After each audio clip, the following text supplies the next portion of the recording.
Hey everybody, this is Brett, and today I'm going to show you how to make a chocolate peanut butter treat. And what you need is three things. Peanut butter, which has fat and protein. Chocolate, preferably organic, powdered cacao.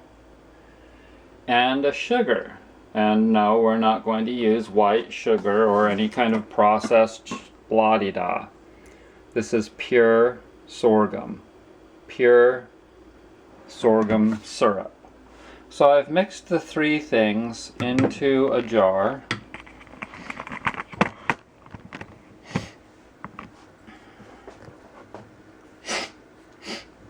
And now I'm just going to mix them up. A lot of people will go out and they'll buy Snickers bars, or what's that one with peanut butter and chocolate?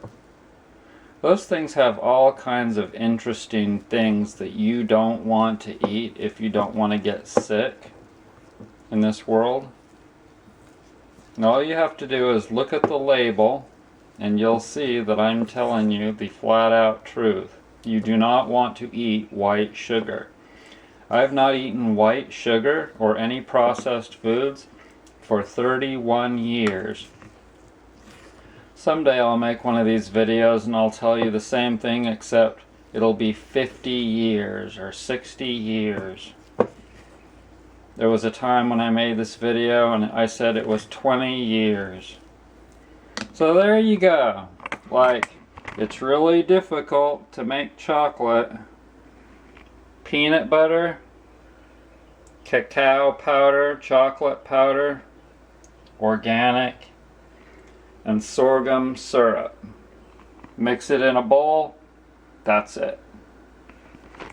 Thanks everybody for joining me. I'm gonna put some of that on this banana and eat it. That's all there is to it. If you want, you can put some like blueberries. Yeah, let's put some blueberries. First we gotta wash them. We wash them with baking soda to clean all the pesticides or whatever off of there. This is organic, but they still use organic pesticides, and we're going to clean that off with BS baking soda. Thanks for joining me. Bye.